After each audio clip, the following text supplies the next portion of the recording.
On this climate event, a very warm welcome to you all on this cool winter's night. I'm Professor Katie Holmes and Director of the Centre for the Study of the Inland, and it is my great pleasure to welcome you all here tonight on behalf of Shepparton La Trobe Campus and the Research Focus Area Transforming Human Societies and the Centre for the Study of the Inland. It's a combined collective event and it's very special to be here. We are meeting, of course, on Yorta Yorta and Bangarang country, and I'd like to pay my respects to elders past, present and emerging, and any who are joining us here this evening. It's a very appropriate place, and we're delighted to be meeting on your country. I'd also like to welcome our distinguished guests, the Honourable Damien Drum MP, recently re-elected Member for Parliament. Congratulations, Damien, delighted to have you here. And also Susanna Sheed, yes.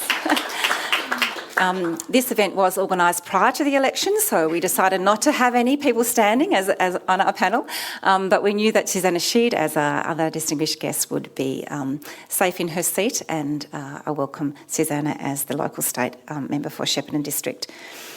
The Centre for the Study of the Inland is a research centre that is concerned with all matters inland, and we think about the inland as both a place and an idea.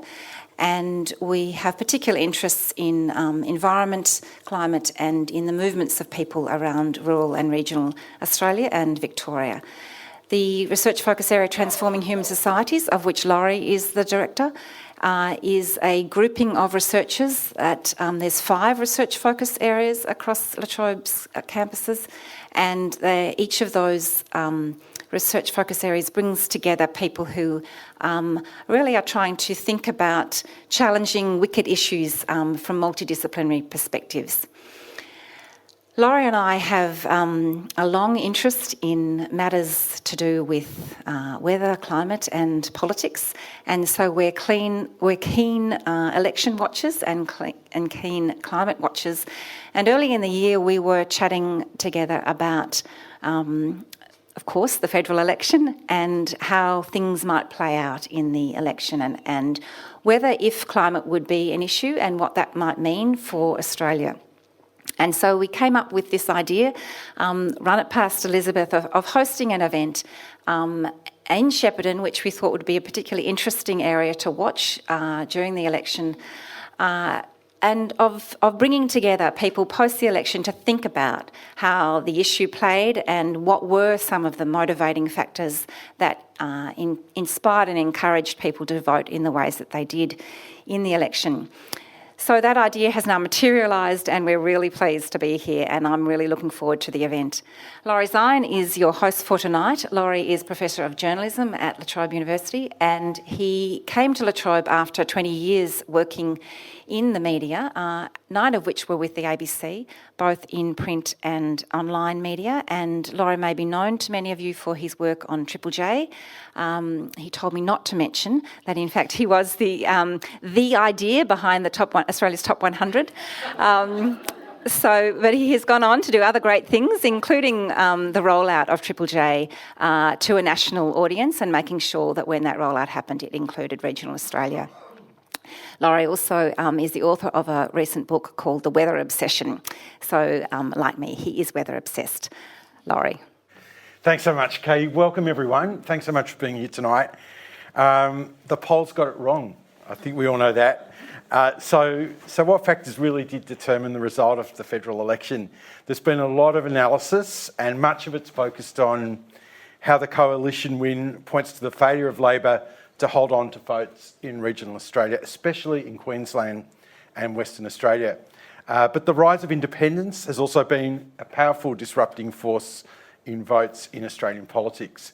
They've won contests in 2 of the safest seats in the Sydney metro area, both held, as it happens, by former Liberal Prime Ministers, one at a by-election, and of course in Warringah a few weeks ago, Zali Steggall took Tony Abbott out of Parliament.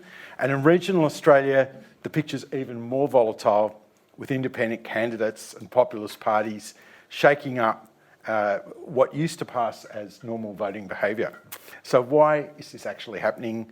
How did issues such as the economy and the environment and climate change really play out at the ballot box? what role did the media play in all of this? And is there such a thing as the regional vote, or is the real picture of what happens across Australia much more fragmented and hard to pin down? So to discuss these issues, we've got a great panel here tonight. Susannah Sheed is the Independent State Member of Parliament for the Shepparton District. Elected after a short but successful grassroots campaign in 2014 and re-elected in 2018. Susannah grew up on a farm and went on to boarding school in Melbourne before studying law at Melbourne Uni and going on to practice law here in Shepparton, as I'm sure a lot of you are aware. Her major policy platforms include securing investment in transport infrastructure, improving access to quality health and education facilities, and addressing the high level of youth unemployment. She's also a strong advocate on water issues, such as the impact of the Murray-Darling Basin Plan on Northern Victorian communities. So, Susannah, welcome. Thank you. Ross McPherson has worked as a journalist and a commercial lawyer, and you're the fourth generation of the McPherson family to lead the group McPherson Media, which is based here in Shepparton. I'm sure you're all aware of that, but whose publications have a reach of 2.5 million readers. Ross remains editor-in-chief of the group's newspapers and is the director and past president of the International News Media Association, which is a huge organisation which I happen to know a little bit about, global organisation, and a former deputy chairman of SPC Limited and a former deputy chancellor at Melbourne Uni. Ross, welcome. And Carmela Chivers is an associate with the independent public policy think tank, the Grattan Institute. Her research background's in political economy and economics, with a particular emphasis on experimental and behavioural economics. She's also worked on Grattan's regional development research projects and contributed to their studies on electoral politics and electoral reform. And she's been a bit of a fixture in the media since the election due to some of the research we'll get to shortly. So welcome to all of you. Thank you very much for being here. And this isn't just a conversation up here. After we go through some initial questions, I'm going to throw it open. We've got roving mics here.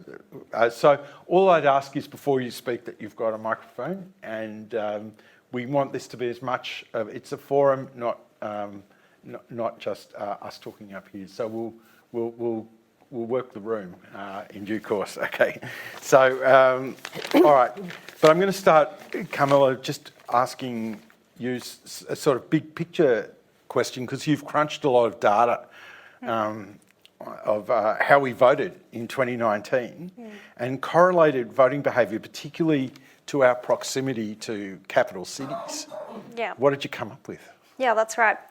So the Australian Electoral Commission releases fantastic data on how polling booths swung, either to Labor or to the Coalition. And it goes down to the latitude and the longitude of the school or the church or the town hall where the polling booth was. And so we used that data and linked it to, there are some tricks of the trade that you can do to create a variable that tells you the distance of that polling booth to the centre of the capital city in that state.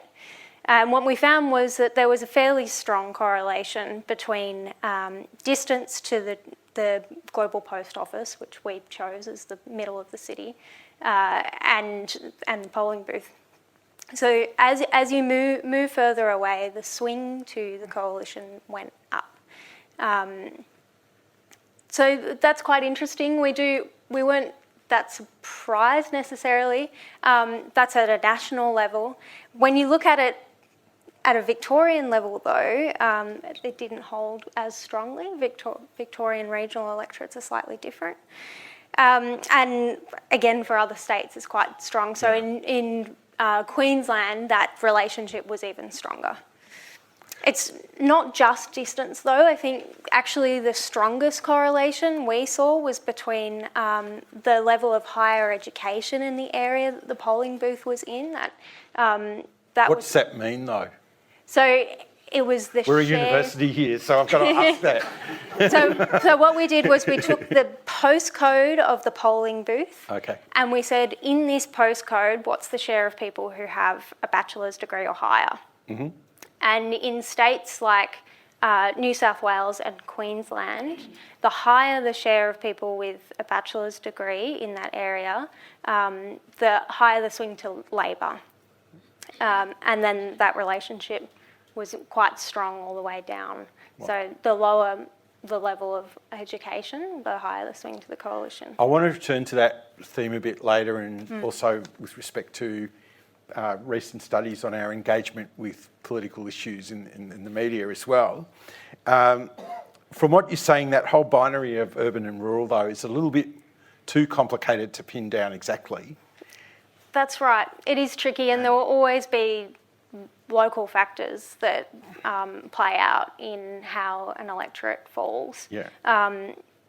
Particularly in regional areas where a sense of place and a sense of community is so strong. And if there's an issue that's affecting that particular electorate and there's a candidate that can come along and capture that and speak for people on that, then that can be very powerful. But at a national level, for people who are sitting in the cities trying to predict how these things will swing, it's actually quite hard to see because you don't know that that particular school or that particular train station or whatever is so important in that electorate.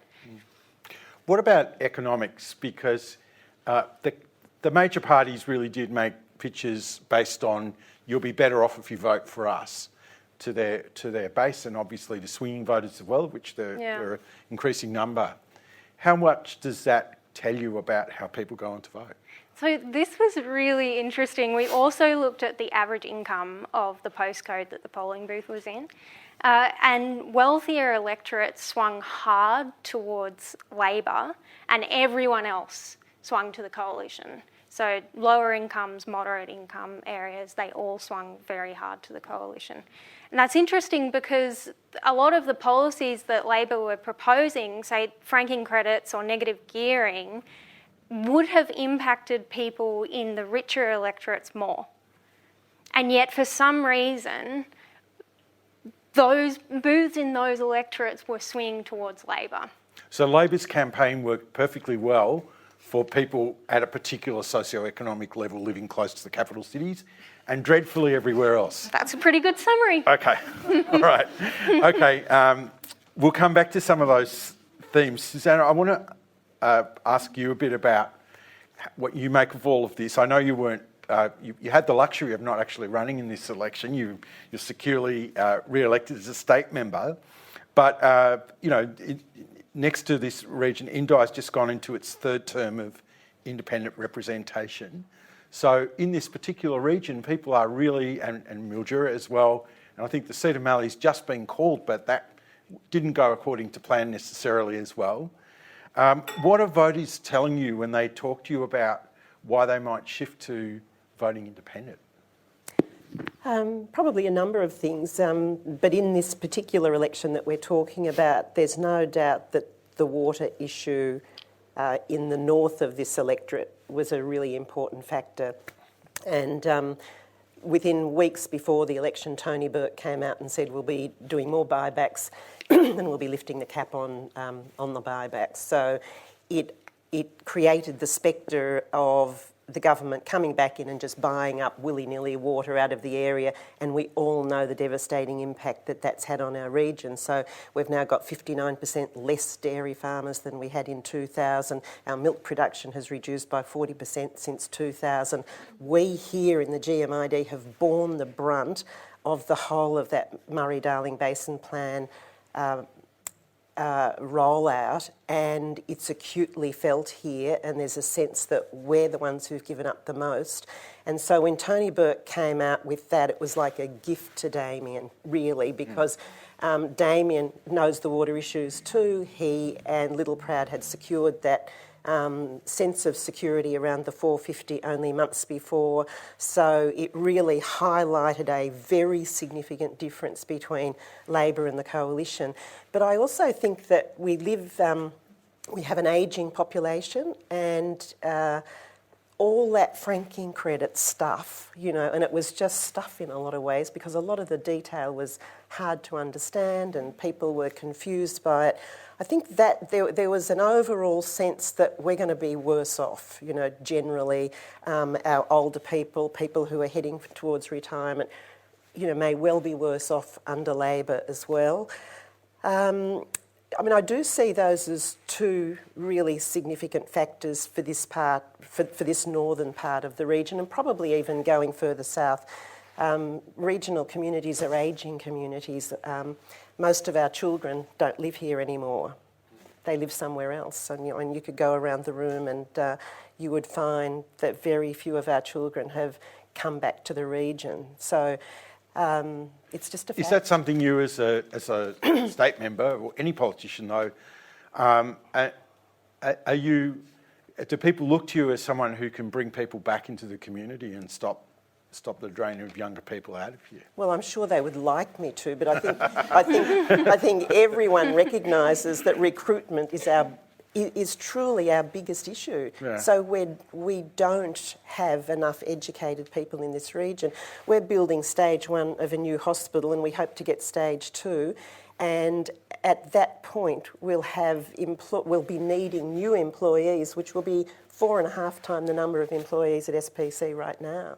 And we don't have any of that skilled workforce here at the moment, even though La Trobe's working hard to train nurses. And they all get jobs straight away from when they graduate here. They do, Shortage. but there's so many administrative and other jobs that are just forming gaps, and that's right across the board. It's in Goulburn Murray Water, it's in Goulburn Valley Water, it's in private industry, and it is a real challenge. So why don't people want to live in the country?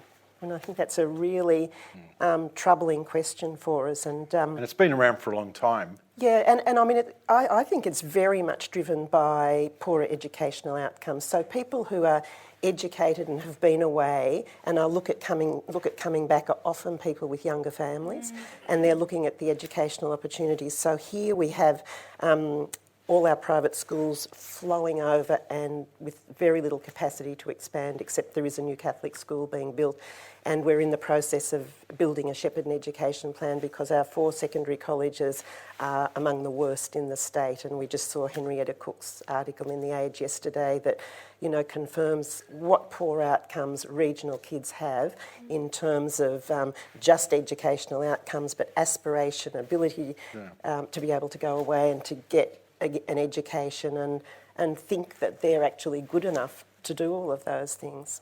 We're definitely coming back to those issues as well. Ross McPherson, 16% of the vote in this electorate, which is now called Nichols, and came from One Nation and United Australia. And I'll get a comment, I hope, from Damien about this a bit later, but neither of those parties participated in the previous federal election in this particular seat. What do you make of this? Well, before I go on, I should ask you about those 2.5 million readers. I love them all, but probably page views. Susanna and I are having a chat because the election was, 6 months after the state election, and between Susanna and Cheryl Hammer, they totally dominated the poll with a very small Labor vote. And you say, now I know Nichols is a larger electorate by a margin, but where did 9,500 One Nation voters come from, and the other, the balance to Palmer? Palmer had a pretty, visible. Were his ads run locally? Yeah, absolutely. I'm only joking. But the One Nation candidate, well known, and didn't do any publicity at all. So that was clearly a vote for the party.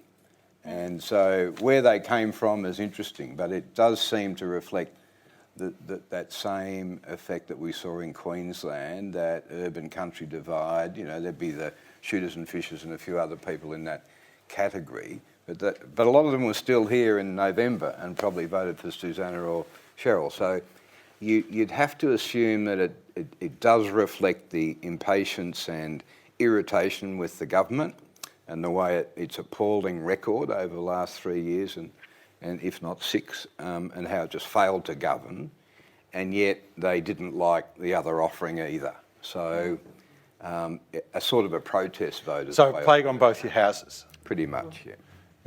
Yeah.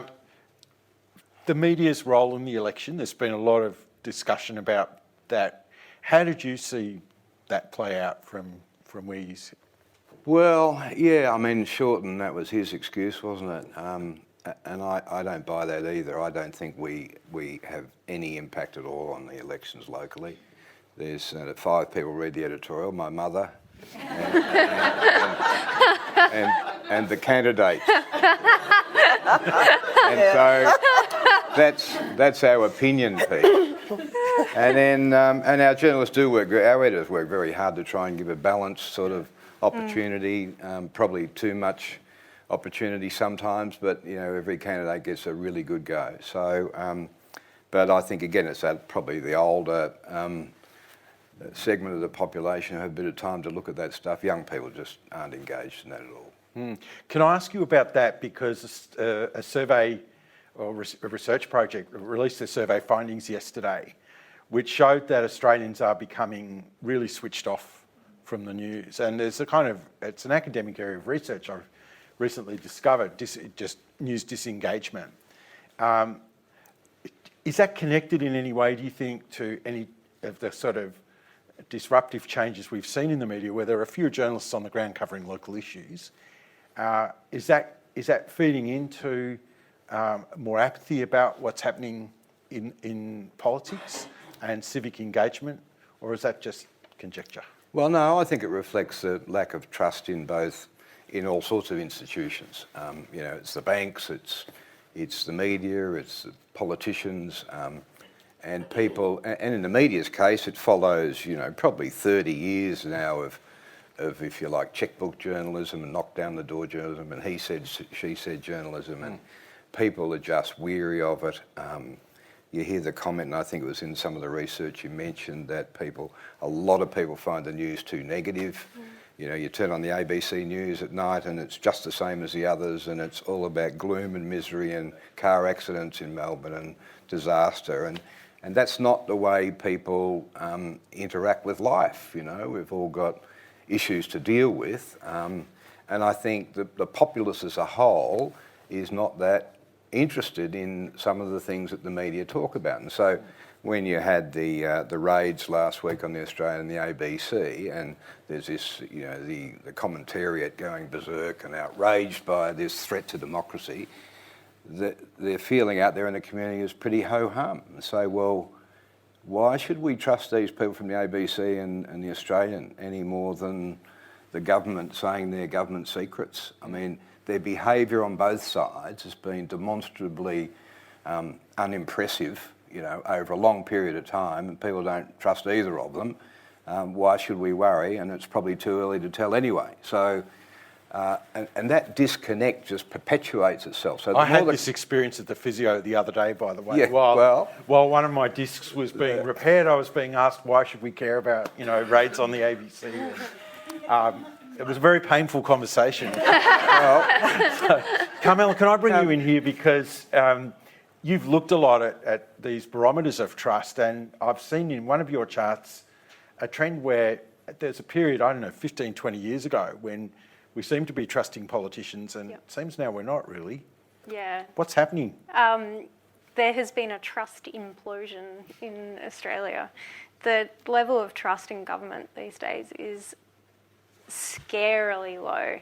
It's something like 1 in 4 people think politicians in Canberra will protect the public interest.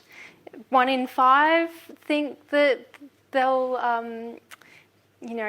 run the government in the interests of ordinary people. Only 60% of people are actually satisfied with our democracy, and all of those trends have been falling. Trust is now at the lowest level that it's been since we started surveying people on this stuff back in the 60s, the late 60s.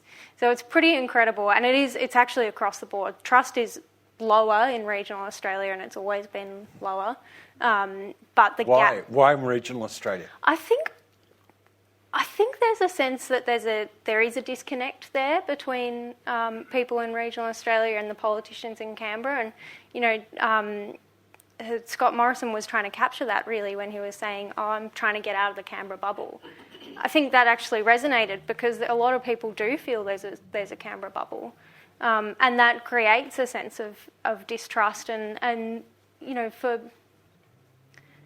Labor to take such a big policy platform to this election, in the context of such low trust, it actually was evidently a very tough sell, because it was so complex. The policies that they were trying to communicate were so complex that nobody would be able to sit down and figure out, okay, what will the impact be on me? What will the impact be on my mum? What will the impact be on my community? And so as a result, they needed to trust that Labor, when they were saying, you know, don't worry, this won't hurt you, this will be fine. Plus and there's that voters kind of decided they didn't trust them. quite strange tactic, I think, with election campaigns generally, where people are, you know, with things like tax cuts or the implementation of economic policies, where we're asked to project 10 or 12 years into the future, and most people realise that the economy doesn't work like that. Yeah, that's the problem, isn't it? And, you know, all of the numbers that get thrown around and, you know, it's lies and statistics. You know, people have cottoned on to the way that these things can be used and manipulated. And so when a politician comes out and says this is what the impact of this policy will be, they're like, well, how can I know what that actually means? Susanna, are you hearing this on the hustings, that people don't trust politicians anymore? And do you even style yourself as a politician when you're going to, you know, when you had that incredible campaign in 2014? Did you? We just wanted to make it marginal. Yeah. But I look at the federal election just passed and the fact that there were probably 3 or 4 independents who stood against Damien. None of them were well known enough to pull much of a vote at all, even though, you know, a couple of them really did work hard. I think for an independent to get up, and it's interesting if you look at who most of the independents are, there's sort of women of not much younger than me, and except perhaps for Zali Steggall, but you know, when you look at Cathy McGowan and, you know, Karen Phelps and some of the people who've been in that space, they're really quite well known in their own communities or more broadly, and maybe, you know, first time around, certainly people were ready for change here, and the campaign was very much about, you know, stand up, Shepparton, it's our turn, we've been missing out, and it was very much on the basis of an economic imperative that we need some investment because we haven't been getting it. But this time around, I sort of didn't see it as quite so much about what I can deliver money-wise, but more about, you know, the quality of our community and what's important to our community, and, you know, is there a sense in which I can represent that sort of underlying concern and feeling that's there? I mean, I hope that's the case to some extent. It's not just about whether I get another 660 million and I, you know, this time around. It's more about a lot more things, and maybe that's how I feel, but I feel like there's other issues now that are really dominant in our community that need attention that aren't just money. And do you feel that voters believe you can raise issues in a way that someone from a major party can't, because you're not dominated by the machinery of big party politics? Yeah, I think there would be a sense that I can do that. The problem with being an independent is you are limited in resources, capacity, and you do have to limit yourself to some extent. And I remember Cathy McGowan saying, I limit myself to 6 topics. I can't deal with logging up there in the mountains. You know, that's just not something I can deal with. I'm going to deal with these 6 things, I'm going to concentrate on them, and I want to deliver on them. So there's a sense in which you've got to be careful not to just pick up every single thing that people come to you with. And my first time around, I felt like I was the independent for Victoria. I was the only independent in the parliament, but I was getting emails from everyone, everywhere, asking me to raise issues or be an advocate for them, and I had to be very clear about, you know, if you're not a constituent of mine, I really just don't have the capacity to do that. Yeah. I want to talk a bit about climate change. We heard a lot before the election about how this might be the climate change election, and even though the government was returned, I want to raise the possibility that, you know, climate change was still a theme because there has been change over time in how politicians talk about climate. But I just want to read, there's an article in The Conversation yesterday, I'll just read a paragraph from it and get you all to respond to it. And there were multiple authors, so I won't read out the list of authors. But the article stated, not everyone cares about climate change, but reproach won't change their mind. And they made the point that the rural-city divide played into a key part of polarising narratives in climate action, as regional outer urban Australians who are more likely to be economically dependent on natural resources felt ignored and devalued by policies designed to appeal to capital city electorates. So does that resonate with you? And I'll just one more sentence from this. If we want to break down polarisation on climate change, we need to understand what matters to rural and conservative social groups. Does that make sense, that summation to you, Susan? Well, I mean, I think it does. I mean, there's a sense in which I think we feel that when it comes to climate change, some aspects of climate change, we're the ones being asked to do all the changing. If you live in Brunswick, how much change do you have to do? How is your life going to change? Here we've lost 59% of our dairy farmers. Our life is changing. We are really being impacted by a lot of things that are happening in our community, and we're seeing a lot of our human capital depart the regions, and we've been seeing that for a long time, and we know that, we feel that, and we're the losers because of it. I just don't think city people have any idea of how that feels for us. So we sort of translate that then into the Murray-Darling Basin Plan and the fact that we've now got half the water in this region that we had, say 15 years ago, half the dairy farmers, half, all these figures I'm quoting to you. And I think that we almost feel a bit under siege sometimes, and then we sort of get the animal rights activists doing some of what they're doing, and we're told that we're some of the biggest emitters because of agriculture and transport, and this is not what we want to hear really. We would like to be valued, and we'd like to feel that farmers are valued and that our produce is valued, and that we're somehow maybe held in a bit of that esteem that once upon a time we were out here in the bush and we were, someone to take notice of and be respected. And I think there's a sense that a lot of that feeling, is just not there in the city anymore. Ross, I'm interested in your reflection on this as well, and feel free to make this a more national perspective. But I guess one of the big features of the Easter break was the protest in Queensland organised by Get Up and the Greens, and so how do you think that might have gone down? And oh well, I think Bob Brown turning up with a busload of people. I mean, Queenslanders don't like Southerners telling them what to do, but Nordic country people want that sort of onslaught, come and you're dumb and you don't know what's going on. And going back to the climate issue, there's not a farmer I know who would stand up and say the climate's not changing. That's nonsense.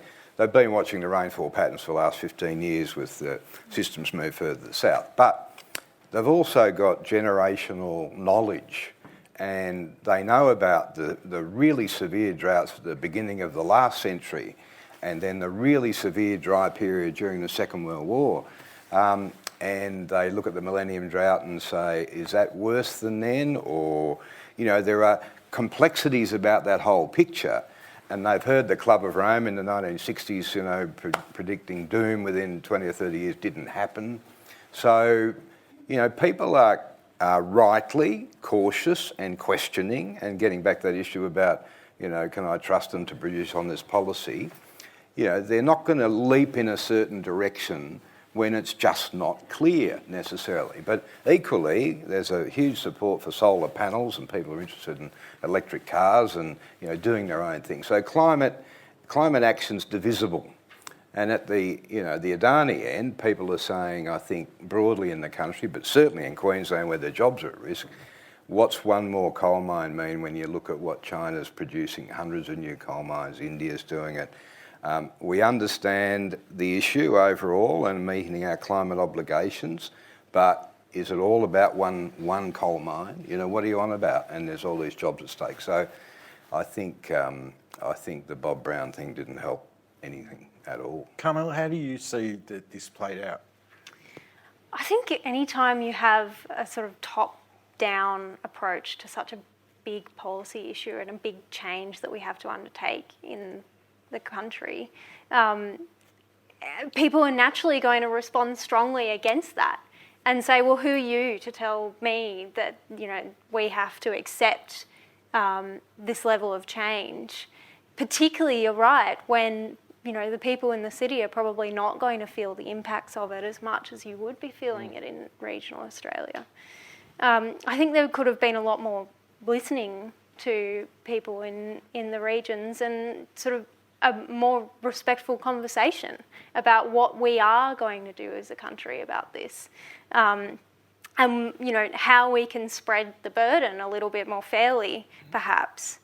And I think that climate change is a very visible policy issue where that plays out, but I think that applies to a lot of things across the country that we need to start having a more respectful national conversation about, like shifts in our economy, big structural shifts in our economy that mean that our cities are growing much more rapidly than many parts of the regions are, and population growth that comes along with that. Immigration is another one where there can often be a conversation that's set you know, within the city, and then that gets applied in a top-down sort of way, and perhaps with a sense of judgment. So, can I just pick you up on that? And maybe before we go to questions across the room, I do want to raise this issue because your research finds that the further away you are from the big city, the more people are concerned about immigration. Yep. So I know Shepparton itself is you know, there are a lot of immigrants in this particular city, as there are in a lot of regional cities and regional areas as well. But why is there so much more concern? What does the research say about that? You know, obviously, how does that connect then to voting behaviour? yeah, good question. All right, so there's this theory in psychology called contact theory, which says that when people are brought into close contact with other people who are different from them, they join with that, they understand that person, they empathise with that person.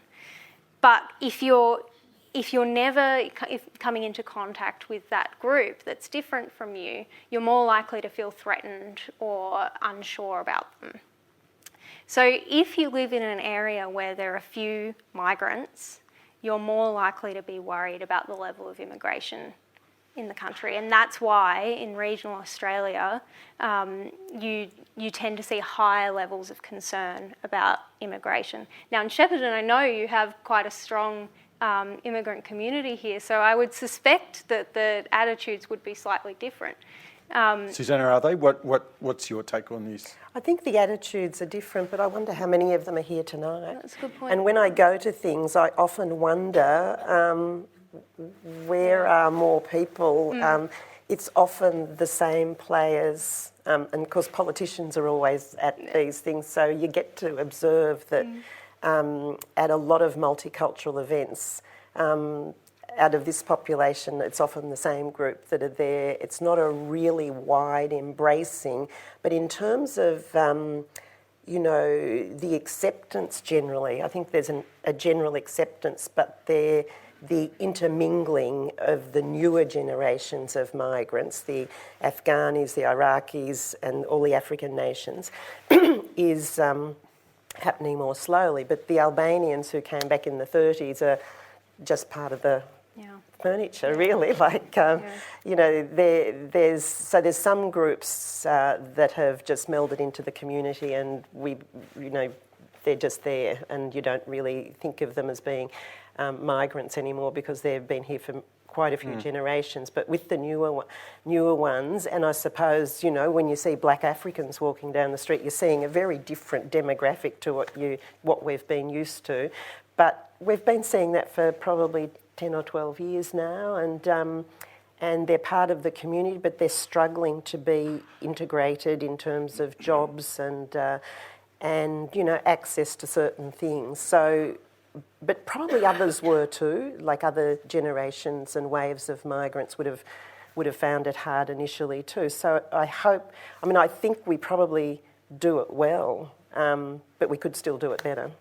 And of course, that happens in the cities as well. Yeah, so, you know, it's a similar sort of thing. There are communities where you have segregation. People tend to join together, so new migrants will go to where the culture is most similar and join with, maybe they've got family and friends. But then slowly over time, it all will start to blend, and, you know, you come into contact with people who are different. And intermarriage, has been very significant. Yeah. Some of, you know, earlier populations, it's very much evident. All right, I will open this up to the room shortly, but I just want to pick up on one other issue first, that because I was reading Carmela's research, and this theme's comes up all the time about the city. People in the city do better than people in the regions. I want to unpack that a little bit, because your research says that regional Australia isn't actually that far behind economically, or have I misinterpreted what you've concluded there? And yet there does seem to be the sense of being left behind economically as much as in other respects as well, when you look at some of the kind of, you know, the way that regional Australia is characterised. So there is a difference in the average incomes of people who live in the city and the average income of people who live in the regions. But the gap is not getting wider. It's not getting smaller either. But it's stayed the same for the past decade. But despite that, there are significant economic challenges that come for regional Australia.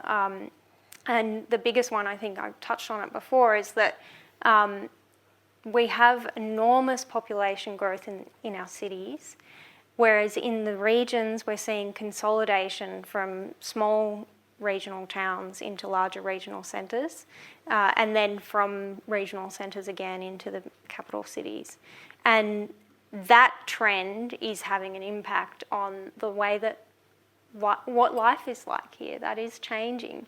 And my sense is that is giving this growing, it's creating growing concern around being left behind. And, you know, when you see communities that don't have people to fill the jobs that are there, it's incredibly disheartening, and it's very hard to know what to do about it. And I think that's where that's coming from. Ross, do you get a sense of that as well? Well, I think one of the sleepers is the way the capital cities have been exporting social disadvantage for the last 20 years, right up the eastern states. So you mean people who are unemployed and then... Unemployed, and so they get sent out to the country because the housing's cheaper. And David can help me out here, but I think our property prices really haven't moved much in the last 10 years residentially, have they? Would you say that? So when country people look at what's happening in, you know, North Fitzroy, for example, you say there's that perception that the city's doing better, you know, in something simple like property. So, but there is, I think, an unease about that disadvantage because the governments don't follow up with the infrastructure to support it. So, you know, they put people out of town in, you know, these new developments. Everyone knows out Poplar Road or Poplar Avenue or Channel Road, and the bus turns up every 3 hours, and, you know, single mums can't get to appointments. I mean, a whole range of issues where they're not supported, so they send welfare recipients into the bush and they don't help them. And it's happened in Latrobe Valley and Seymour and Wangaratta and here and Ararat and, you know, whatever. So, and the same up in Orange and Bathurst, right through New South Wales and Queensland. So I think and it's not stopping. So that's I think, a long-term concern. And it's debilitating in a way as a politician to always have to operate from the deficit model. So, you know, it makes us sound like we're whinging all the time. And I mean, in a way, you know, there's a lot of good things, but to be an advocate for a community, you've got to show what's not right to be able to get more of what you need. And so I often reflect on the fact that, you know, you're often painting a negative picture of your community when you don't really want to be doing that, because how are you going to attract people and recruit them if you're painting that sort of picture? So there's a real dilemma in terms of, you know, painting, you know, what a good life it is. I mean, we're all 5 minutes from our office, you know, that's fantastic, whereas people in Glen Waverley are in the car for an hour and a half to get to the city. And so, that, you know, there are a lot of positives about country living, but it does, I think, often come down to poor service delivery and support for regional communities. And if government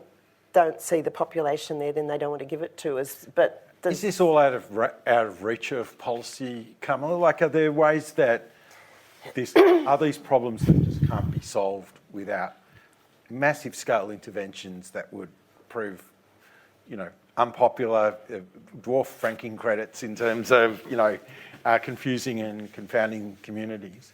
Or are there things that can be done?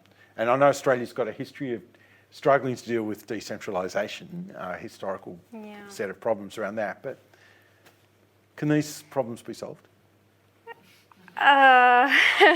We can all go home early if they are. So.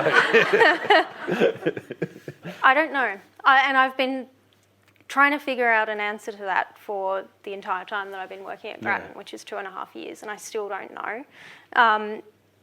The bad news is that historically, as you said, we've not done a great job of solving these problems, and a lot of the policies that we've implemented have been either ineffectual at best or cause more problems at worst. So you do have to be really careful.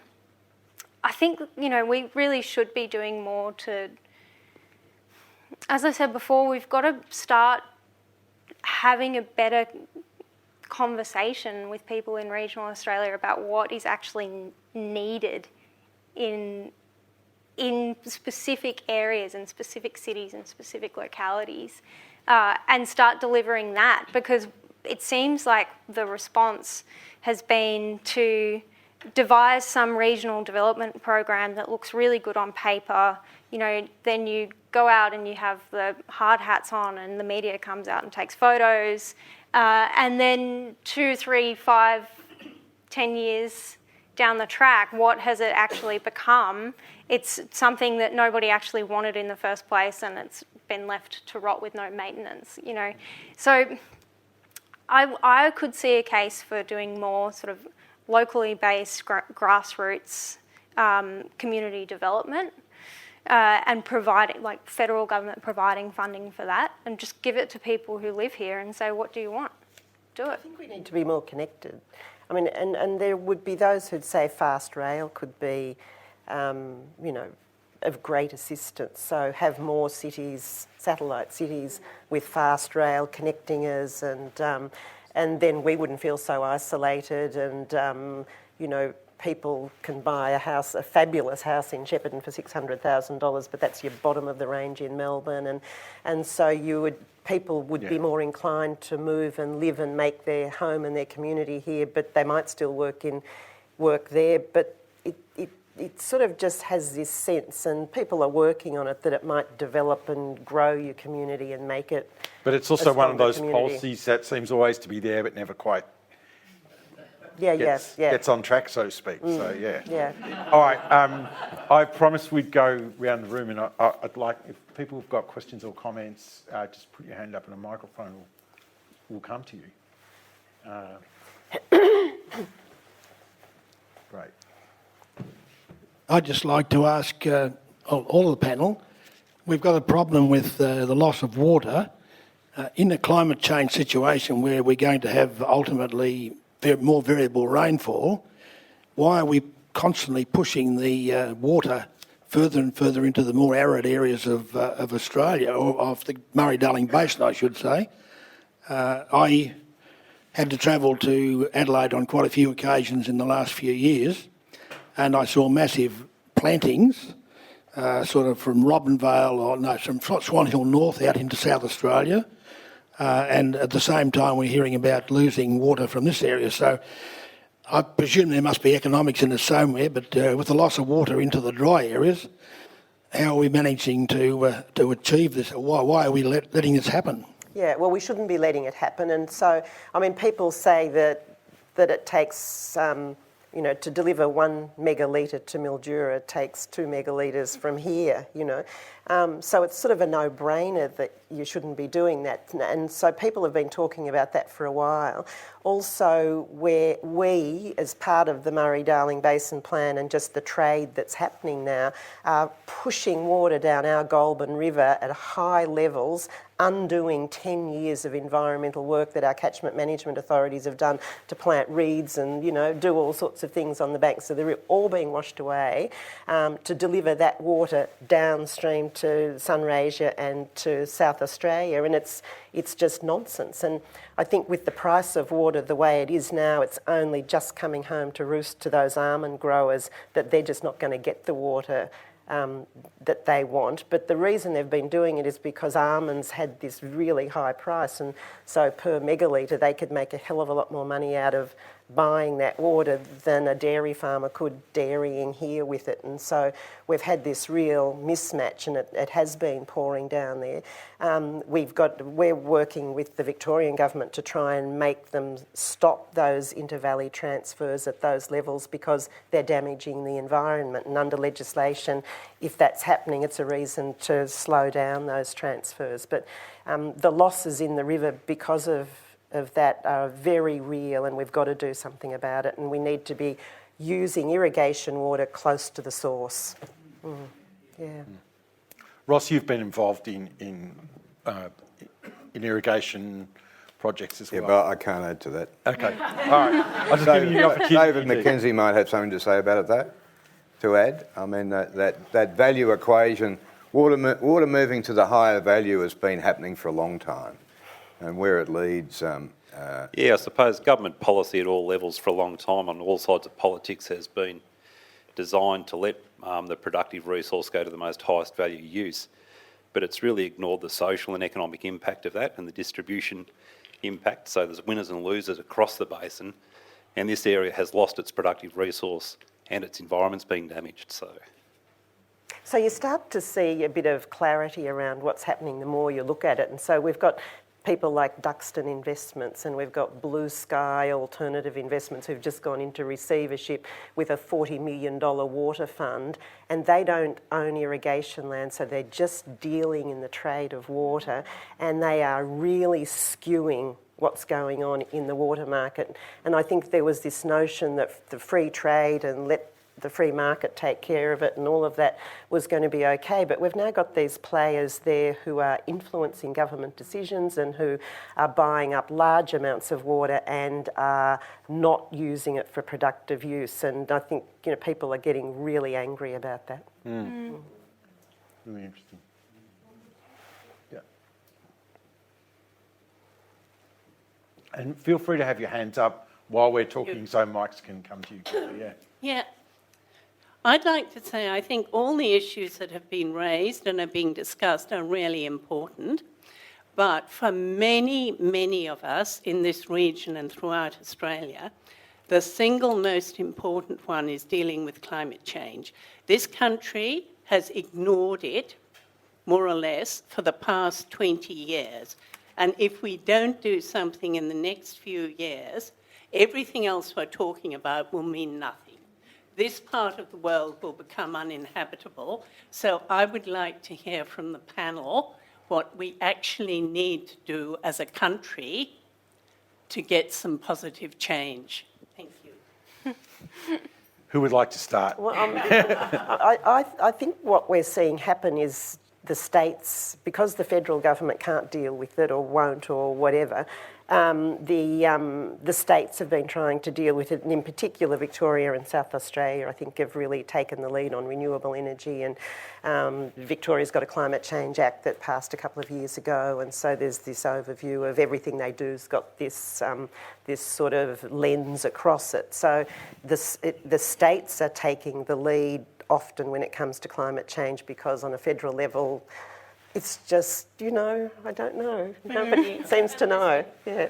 I'm wondering if we can look at that as a two-pronged question, though, because there's the issue of how do we stop CO2 going into the atmosphere, and there's the other question about how do we deal with the fact that we're living in a diminished environment, if you like, where these issues are going to get worse, because no matter what we do, the impact of climate change needs to be dealt with. So there's the risk management sort of set of arguments, and there's also the reality of, well, this is our lot now. This isn't something that's going to happen. It is happening. Yeah. And, there might still be people who deny it's happening at all. But in terms of business, and if you look at insurance companies and energy companies, that's all gone. It is a battleground, as a piece in the conversation today pointed out, has shifted into the political and economic arenas. So with that in mind, does that, the reality of mitigation, if you like, versus actually stopping it from happening, can we separate those things out as well? Well, I mean, I keep looking at it on a local level. Yeah. And, when I look at water, the obvious thing is that we're getting less and less, and that's going to continue. So strategically, we should be using it closer to home, closer to the source, and very carefully. And that's, the reason why the Connections project and the modernisation of the irrigation district was meant to happen, and it was meant to form a smaller footprint of irrigation that was more efficient, but, did it deliver? It's delivering some of it, but not the way the original vision perhaps rolled out. Renewable energy, we're seeing solar farms going up all around the state. We're seeing wind farms go up. I take some comfort from the fact that people on the ground are doing a lot at a more grassroots level.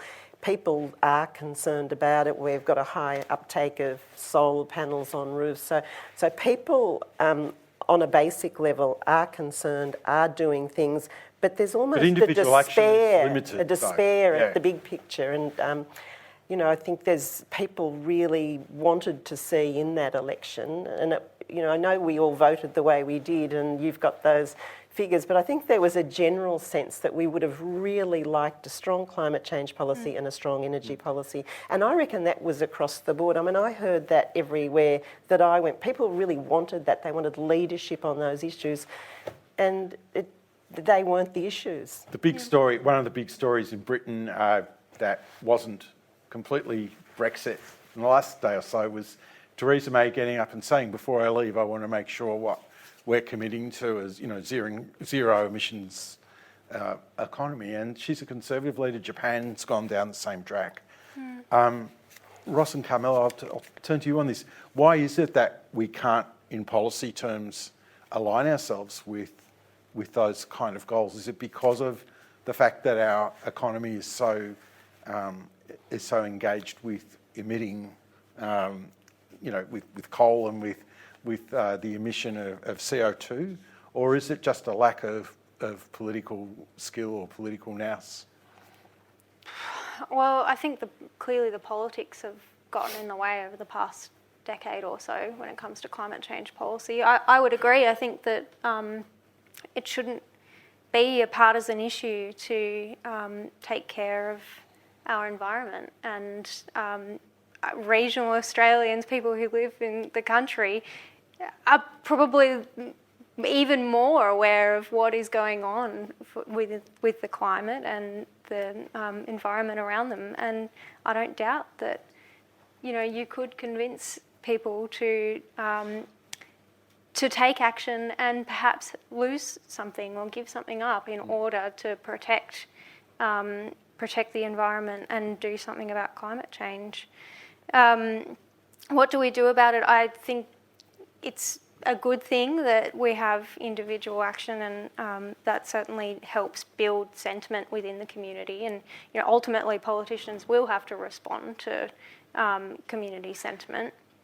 But when it comes to policy, we need investment certainty. We need a credible policy on climate change, and the best way to do that from economics, it's Economics 101. If there's an externality that you don't want, you put a price on it. Ross, do you want to add anything to that? Well, I got the impression that the Labor Party had hoped for a sort of a youthful uprising, a bit like Kevin 07, a return of that real impetus that happened during that election, I think, and then disappeared as soon as the GFC came along, and it hasn't really come back. So if the people aren't demanding it, then it does require national leadership, and for that to be successful, it obviously needs to be bipartisan. I'm wondering if... Sorry, can I add to that? Yeah, I don't sure. mean to interrupt. Labor were really wedged on this issue at this election. And I think that the way that they played the politics of it was very tricky, and actually maybe it didn't help. To not say anything really about Adani meant that they annoyed the voters in Queensland, who saw them as being linked to the Stop Adani protests that were happening up there. And then they also annoyed the voters in Victoria and prevented that groundswell. And so it ended up just being climate change for Labor also was not a good policy issue in this campaign. And I think that's what took the wind out of the sails of that particular policy topic. It wasn't because people didn't care about it, that clearly they did. It was like 30% of people said that climate change was the number one issue for them. But neither major party really had anything to say about it. Was there a problem perhaps in regional Australia that when Bill Shorten was asked about the cost, and he said, well, what about the cost of not doing anything? Would it have been better for him to actually engage with that question of cost, and that that some kind of transformation would be needed, especially in regional Australia, and that Labor was going to be with the people who were affected in terms of employment or whatever? In other words, could he have taken on that question a bit more with a bit more focus on how people's lives are going to be affected by conversion to a less carbon-orientated economy? Maybe. I don't want to speculate about what Labor's strategists should or shouldn't have done, but I would say that I don't think this issue is going away. Climate change is going to continue to be a huge policy topic at every election that we have. The states certainly can do a lot, and that will help. But eventually, federal politics is going to have to address this issue and find some response, either the coalition or Labor. It's worth adding that in the meantime, the renewable onslaught continues to happen, and it's unstoppable. I mean, industry understands that, and it's happening at a rate, and you get the South Australian situation where you may get a crunch at a certain time where renewables just can't quite manage, but I think the impetus for renewables is just unstoppable, and it'll just keep growing, and eventually the government has to work out how to handle it. Yeah. Yes. Oh, hi. Camilla, do you know how much the major parties consult your research and learn from what you've found and understand what issues might be for regional Australia? Or, I mean, I know there's been recent sort of discussions that they're just influenced by lobbyists or whatever, but some of these issues that we've discussed are the real issues that are affecting people. And do they really learn from mistakes or from your research, objective research anyway? Probably not as much as we'd like. But look, major party politicians, any politicians, are there because they want to promote the public interest. I think that's clearly true. And so they must eventually get to a point where they need to figure out what is the best policy for this particular problem, to come up with a solution that works for everyone. And so producing data-led analysis and evidence-based analysis does have sway. I do think that there's more that we could be doing at a federal level to rein in the influence of special interest groups and to try and balance out any potential for undue influence for certain groups. So to take an example, our political donations laws at a federal level are laughable. You can donate up to, I think it's nearly $14,000 now, without the parties having to declare it on their record. And then if they do declare it on their records, it can be up to 19 months before the public knows anything about it. Things like that really erode trust, and they also create risks within our institutions that, you know, there's not enough light getting in. You know, people say sunlight is the best disinfectant. Well, possibly we've got areas that are dark and too dark, and that's risky. So yeah, we do our best. Grattan always does our best. You know, we'll go to the media, we go to the politicians, and we talk to them. And you know, there are a lot of good people in Canberra who do listen, but there are some structural things in the way that our democracy is working that we could change and should change to try and make sure that the public interest is protected. Great, thanks. Yeah, I'd make a couple of points. I watched a video a while back from an economist talking about the Kodak company. Apparently Kodak had patents on digital cameras, but the board and the management simply ignored it and carried on business as usual.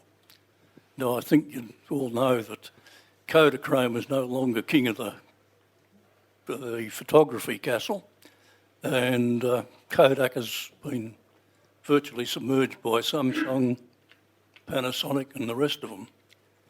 And that sort of rang a bell with me about our politicians. They seem to have the same mental set as Kodak's management had 20 years ago, and they just ignored the fact that change is going to happen.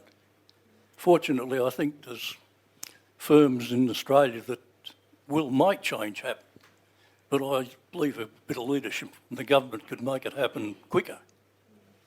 The other point that always disturbs me a little bit, we always talk and read in the media about climate change and global warming, and in fact that overlooks the cause, the fact that the carbon dioxide level has doubled in 100 odd years and will continue to double if we continue to burn fossil fuel.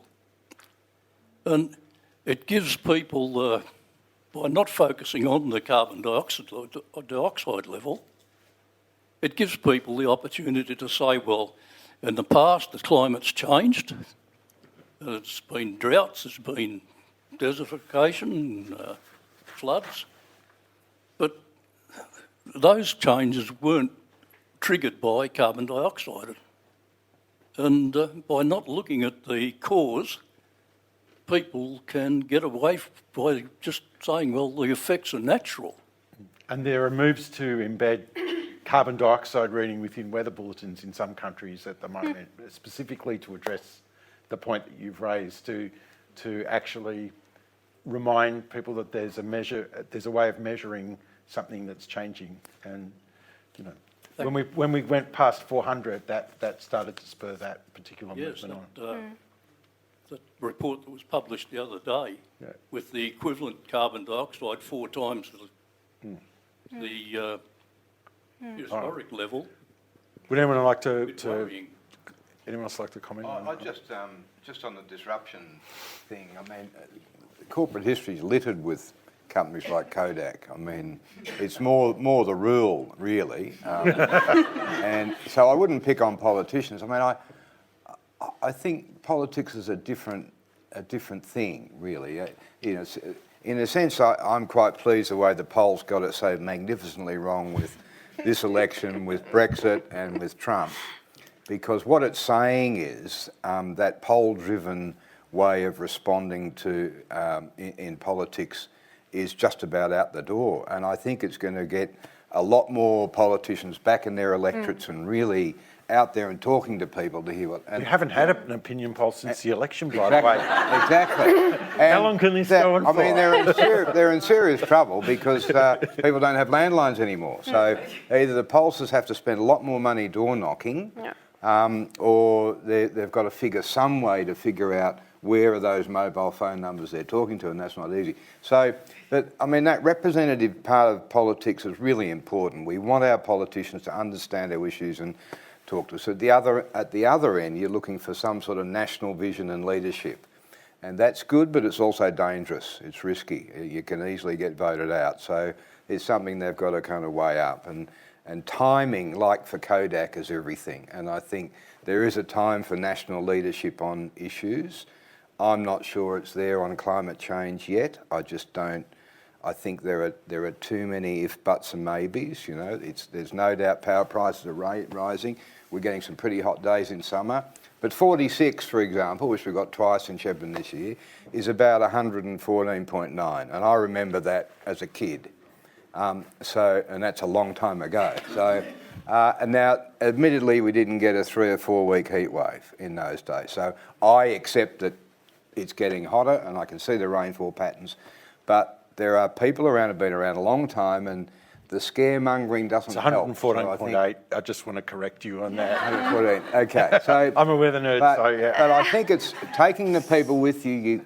The exaggeration is a real problem, and the media does it. You know, that it's that crying wolf all the time, and to say it won't be habitable in 5 years' time or 10 years' time is a dangerous thing to say, because people say, I'm not sure that's right. So I think we've got to be careful in our language and being precise about defining what really is happening, and that's when you get back to that local impact. And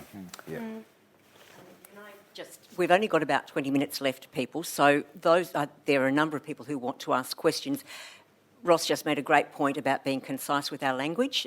Sadly, that's what we're going to have to do. I just wanted to make a comment that I was actually over in Bendigo the other day, and Bendigo's thriving at the moment. It's doing really well. So the advantages of having a swinging government, I guess, you know, they vote both ways. So they have fantastic rail, lots of businesses. The place is looking really positive. I'd love to see Shepparton do that. So I'm hoping that's what we're doing with having a less conservative kind of vote. The thing I want to ask, though, was both of my kids voted for the first time in this recent election, and both of them voted Green. And they both became quite incensed when both sides of government put the Greens last.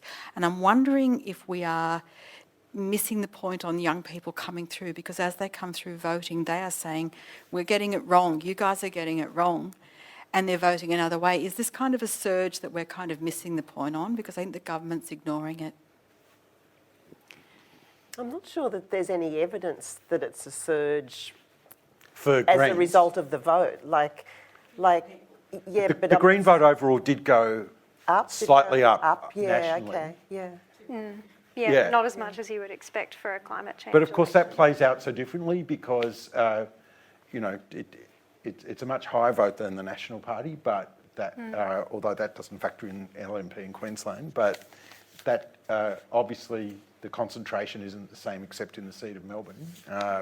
I think sometimes there's people who vote Green because they genuinely believe in the party and the Green vote, and others who are just so unhappy with the others that, you know, that seems like, you know, and for young people, you know, I mean, what's a franking credit to an 18-year-old?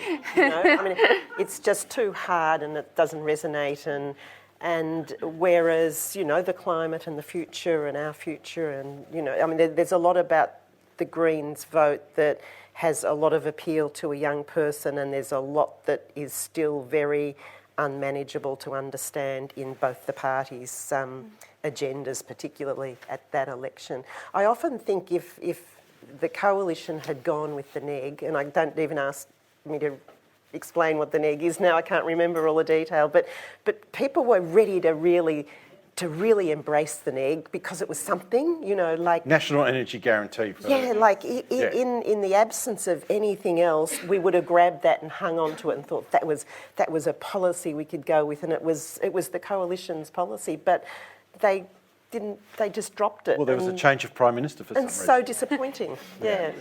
Can I say on? Oh, sorry. Yeah, you go.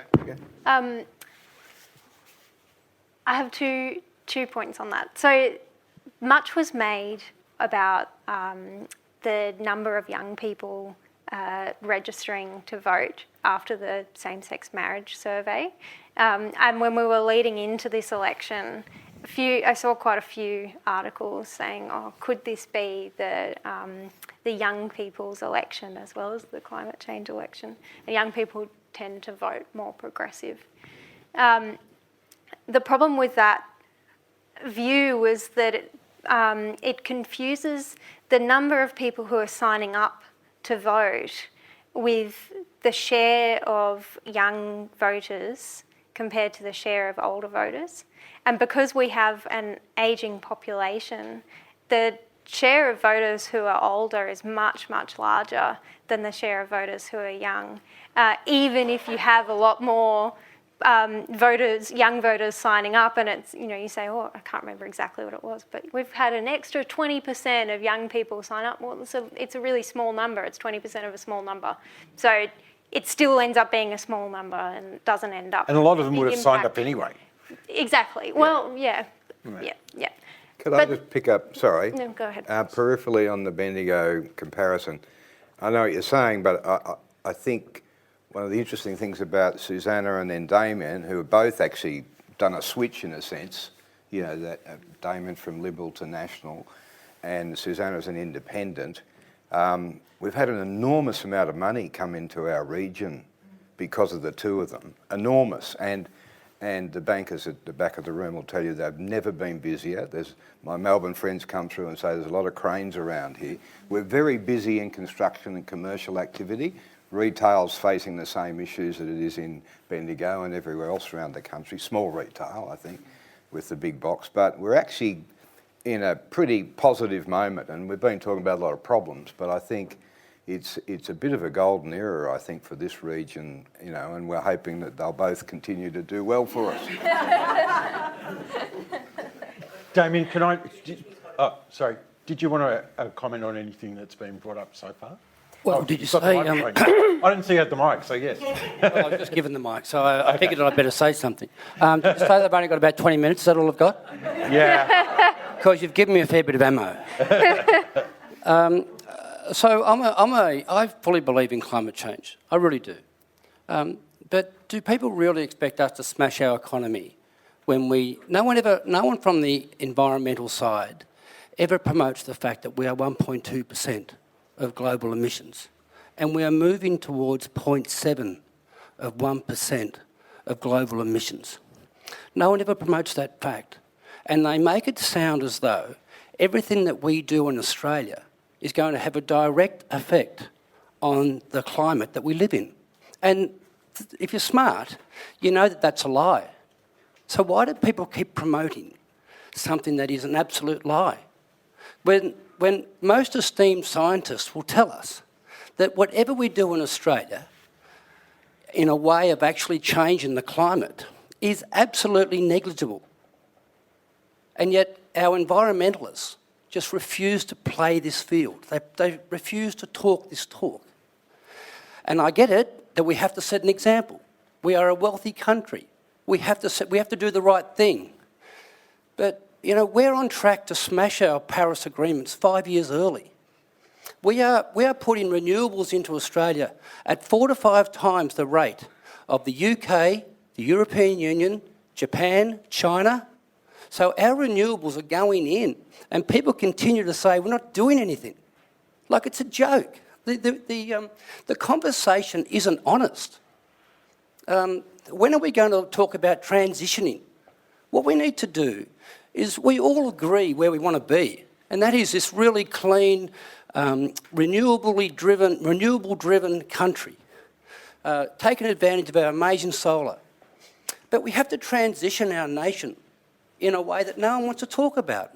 We are polarising this debate so that you're either a climate change denier or you are a full-blown greenie, and there's nowhere in the middle. What about this is where I think we're all getting it wrong, and that is these quiet people at the dinner table, these quiet people that you invited around for the barbecue, and they're not saying much because the politically elite are dominating the conversation. But they get their chance to say something when they vote. So, because the polls just got it wrong every fortnight for the last 2 years. They got it wrong because there's too many people out there are keeping their opinions to themselves. So it's really interesting. There's a dynamic out there where people don't feel comfortable enough to actually speak their mind. And that's the truth. Because we kept asking them for 30 months leading into the election, and they said Labor, and they said the Greens, and they said, we're off to the left. And then we asked them when they left the polling booths, and they hadn't changed. But how they voted changed. Same thing happened with Brexit, same thing happened with Trump. And no one's got the balls to talk about in Brexit that it's all about immigration. Now, you talk to any Englishman and they'll tell you yes, it was all about immigration. We needed to protect our borders. So now they're going to protect their borders and they can't work out how to do the Brexit. I think if you're being honest, you just say Brexit was all about immigration. We lost control of our borders and people voted, and the young ones voted overwhelmingly to stay in the European Union. Overwhelmingly, because they could see a future for themselves of getting out and enjoying Europe. The old ones said, no, we don't like the way our country's going. So, again, people too scared to actually say what they think. And people in America, no one liked Trump, but they hated Clinton more. And again, they were too scared to say it. They voted for Trump. Are you kidding me? Well, actually, Clinton did have a majority of votes over Trump. But the point you make, Damien, about polls is really interesting. When did the polls just get it wrong altogether, or did people change their minds at the last minute? What do we know about what went wrong with the polls? I think it's a really important question. So you go inside, put your vote down, and change your mind before you leave. What do we know about what went wrong with polls? Fair point. No. When you combine it with the But you could say that the same with the state Labor result, because no one expected the state Labor government to be returned in that scale. And I think in the eastern suburbs of Melbourne, that was a shock to everyone. Yeah.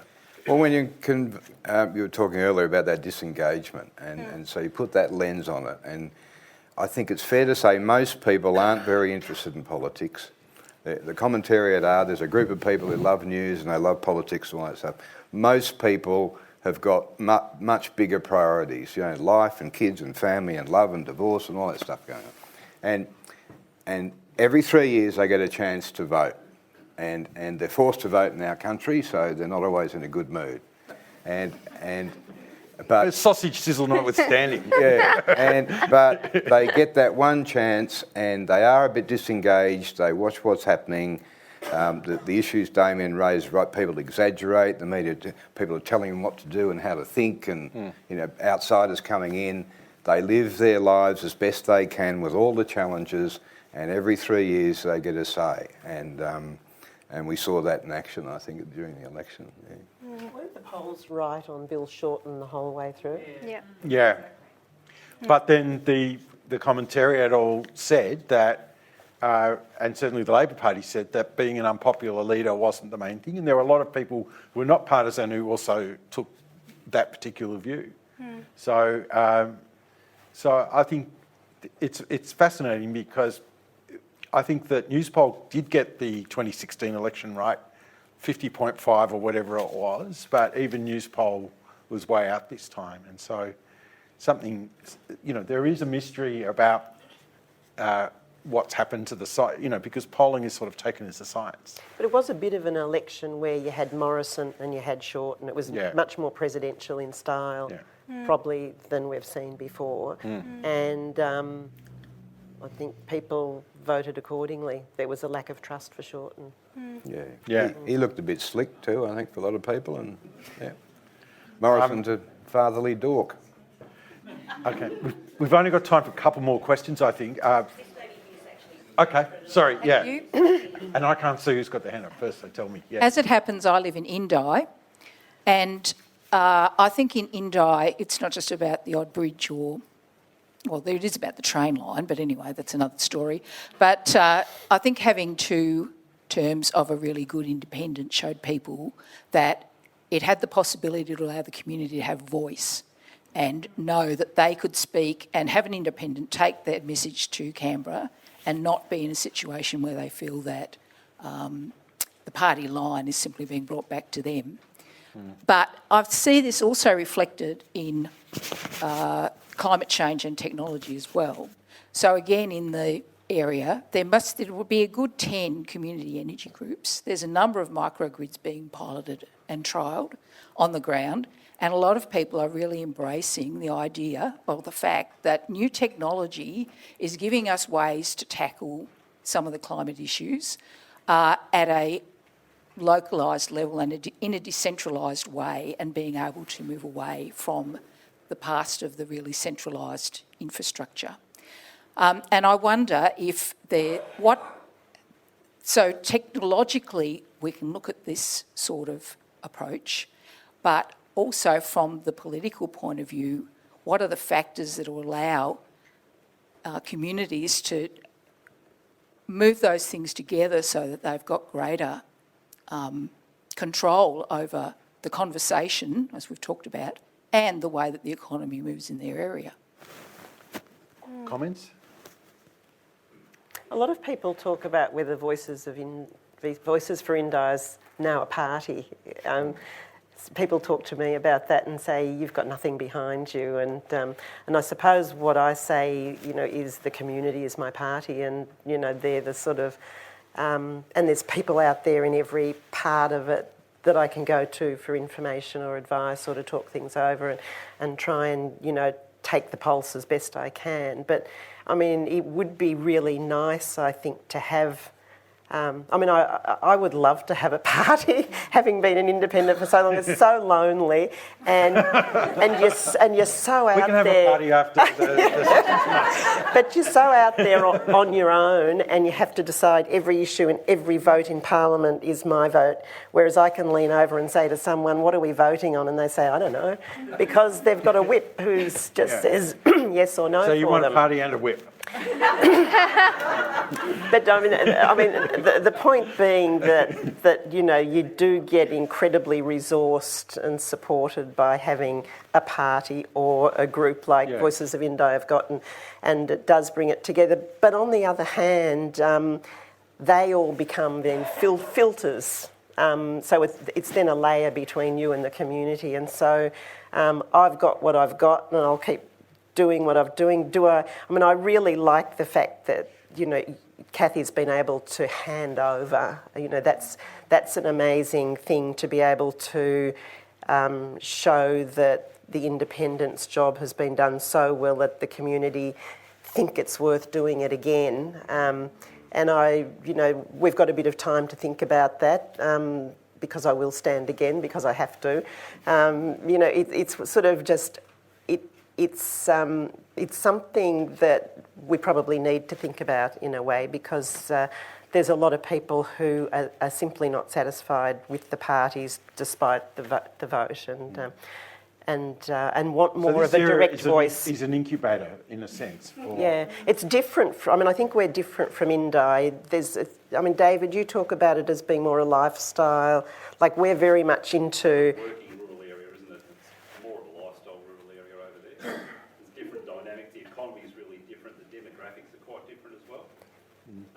But they're both engaged in their own political future in quite different ways, much more than they have been ever before, I'd say. Yeah. And this might speak to one of the themes, because I think I sense we're about to be ejected from the stage, but one of the themes that I think has been really interesting as an undercurrent tonight is that we talk about, the term regional Australia gets used, but we're all these different areas are all their own microcosms, and there are, we can't afford perhaps to generalise too much. Maybe that's a good thing about regional Australia as one particular entity, and maybe that's one of the kind of lessons out of what's been happening politically over the last 10 years, that regions have the capacity to articulate and speak about their needs, whether it's through independence or the major parties, and maybe we're entering a period where that's something that's got to be factored into the whole political conversation. Remembering that that's how we started out. Yeah. There weren't political parties to start with, really. It was a lot of independence and just groupings of people, and the parties sort of formed out of that. Mm.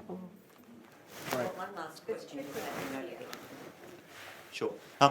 We've talked about the effects of climate change and government policy on emissions, but Laurie, you made the point earlier that there's sort of two elements to climate policy. One's about how we influence emissions and what our role globally is in that, but the other is about adaptation. And I just wondered whether any of the panellists wanted to comment on the unavoidable reality that climate change is, irrespective of what impact government policy might have on global climate trajectories.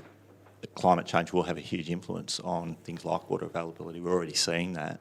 And so there does need to be a strong, arguably a strong adaptation stance. Anyone want to comment on that?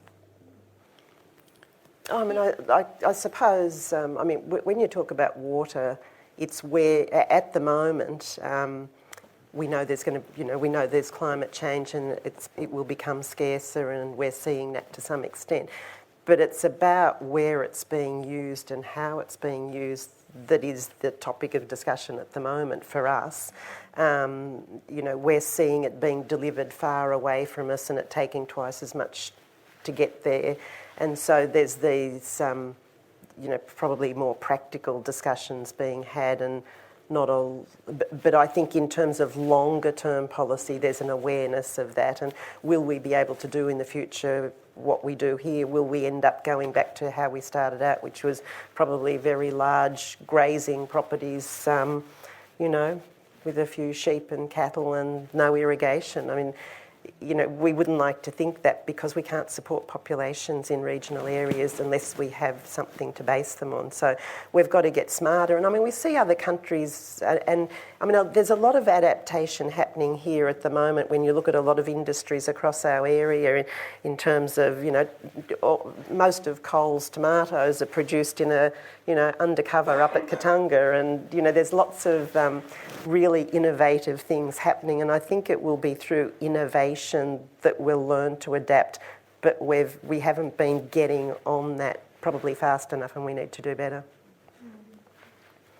I'll add to that local view with an economist's one, which is to say that whenever you have a disruption in your economy, that means that people will need to transition from working one way into another way of working. There is a role for government there to help with that transition.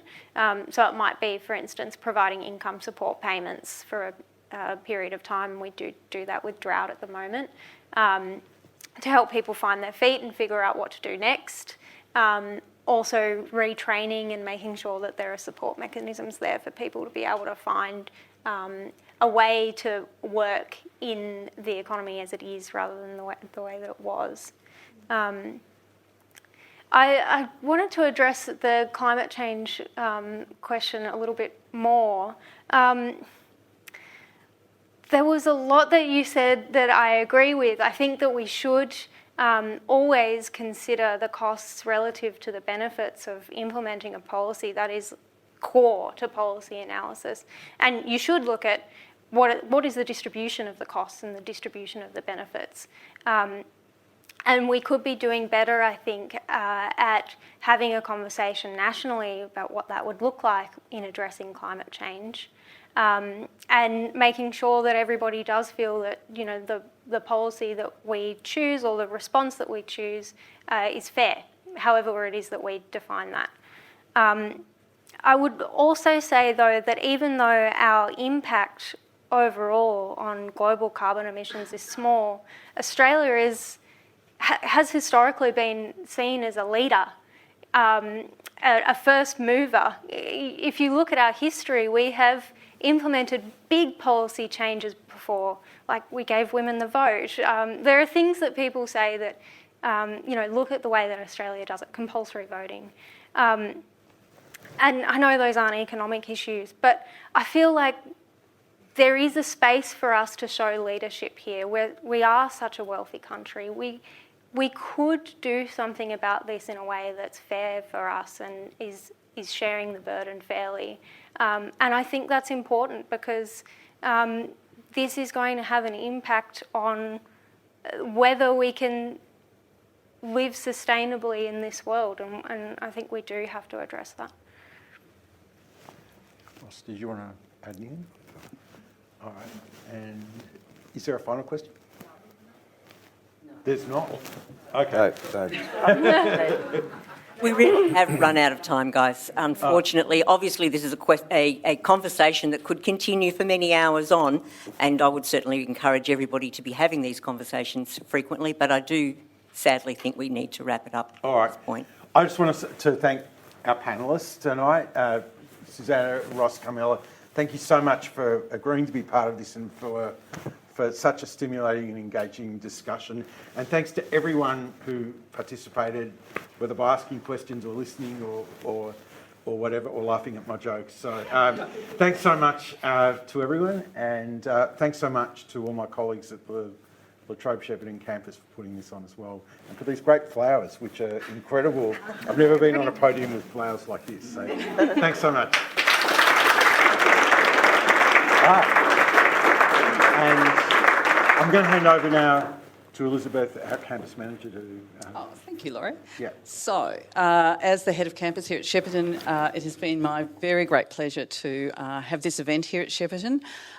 We are really, really keen. One of the important things that we do as a university is enable these really fascinating conversations in our community about really complex, challenging issues of our time, and I don't think there's a much better example than the things we've been grappling with tonight. So I particularly want to say thanks to Laurie and Katie for coming up with this totally brilliant idea, which we can now see has enormous potential for the future. Our wonderful panel for their great generosity and wonderful input. And thank you all for coming. These sorts of community events are really important to us, and we really appreciate you all being here. And last but by no means least, a big thank you to Dr. Kerry Nixon, to Christina Tate, and to Tisha McCoy, who I don't think is in the room, who have worked very hard in the background to make this happen.